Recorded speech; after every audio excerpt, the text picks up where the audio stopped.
Guys మన 7 days ఛాలెంజ్లో ఈరోజు అయితే డే 6 నా డే అయితే చాలా సింపుల్గా స్టార్ట్ అయిపోయింది. అలా ఒక అవుట్ఫిట్ చూస్ చేసుకోవడానికి కొంచెం టైం పట్టేసింది. But simple comfy and office ready look కోసం కొంచెం మంచి అవుట్ఫిట్ దొరకబట్టుకున్నాను. అలా అయిపోయిన తర్వాత simple accessories and light weight makeup అన్నట్టు. ఏంటంటే నేను మాయిశ్చరైజర్, సన్ స్క్రీన్ ఇంకా అలా లిప్ గ్లాస్ చూసేసి ఒక నో మేకప్ లుక్ అనేది క్రియేట్ చేసేసుకున్నా. అలా హెయిర్ కూడా వేసేసుకున్నాక నేను ఇంకా మిర్రర్లో చూసిన తర్వాత ఆ reflection just me happy and ready అలా అనిపించింది.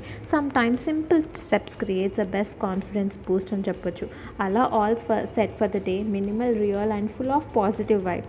That's my kind of morning అనిపించింది. అలా అయిపోయినాక నేను ఇంకా బ్రేక్ఫాస్ట్ కోసం కిందకి వెళ్ళేసి తెచ్చుకొని అలా తినేసి అలా ఆటో బుక్ చేసేసుకొని నేను ఆఫీస్కి వెళ్ళిపోయి, ఆ ఆఫీస్లో చాలా వర్క్ ఉండే ఈరోజు. నేను ఆ వర్క్ అంతా చేస్తూ అలసిపోయిన తర్వాత సాయంత్రం వరకు ఇంకా మేము మా ఫ్రెండ్స్తో కలిసి అలా ఐస్ క్రీమ్ కోసం వెళ్ళి అలా నా డే ఎండ్ అయిపోయింది. So not everything needs to be big. Sometimes small moments create the best memories.